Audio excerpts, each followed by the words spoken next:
இன்னைக்கு புரட்டாசி 3வது சனிக்கிழமை தான் கும்பிட்டோம். காலையில் எழுந்ததும் தலை குளிச்சுட்டு வீடெல்லாம் பெருக்கி மாப் போட்டாச்சு. ஸோ அம்மா தான் வந்து இன்னைக்கு சமைச்சாங்க. நான் மீதி வேலையெல்லாம் பார்த்துக்கிட்டேன்.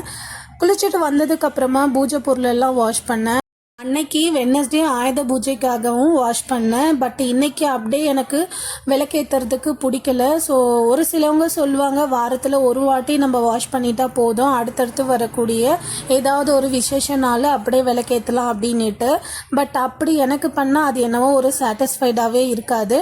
அதனால இன்றைக்கும் வந்துட்டு பூஜை பொருளெல்லாம் வாஷ் பண்ணி எல்லாத்தையும் நல்லா தொடச்சி மஞ்சள் சந்தனம் அதில் கொஞ்சமாக ஜவ்வாது சேர்த்து பூஜை பொருளுக்கெல்லாம் பொட்டு வச்சு எடுத்து வச்சாச்சு. அதுக்கப்புறமா உருளி வாஷ் பண்ணி அதில் சாமந்தி பூ போட்டு வச்சாச்சு.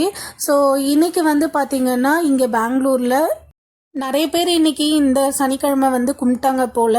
வாழை இலையே வந்துட்டு எங்கேயுமே கிடைக்கல. ரொம்ப நேரம் தேடி அதுக்கப்புறமா ரொம்ப தூரமாக இருந்து எங்கள் ஹஸ்பண்ட் வந்து வாங்கிட்டு வந்திருந்தாங்க.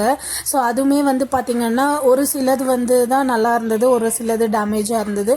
சரி இருந்தாலும் இன்றைக்கி வாழையில வச்சு தான் பண்ணணும் அப்படின்றதால வாங்கிட்டு வந்திருந்தாங்க.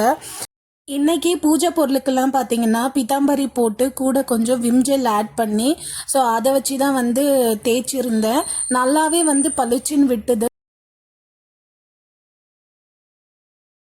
இருந்ததா இல்லை ஆல்ரெடி எனக்கு கொஞ்சம் கையில் வந்து இந்த குளிருக்காக வந்து வெடிப்பெல்லாம் இருந்தது, அதனால வந்து எரிஞ்சுதா அப்படின்றது எனக்கு தெரியல. பட் இதை யூஸ் பண்ணுறது வந்து நல்லா தான் இருக்குது, நல்லா வந்து பளிச்சுன்னு விடுது.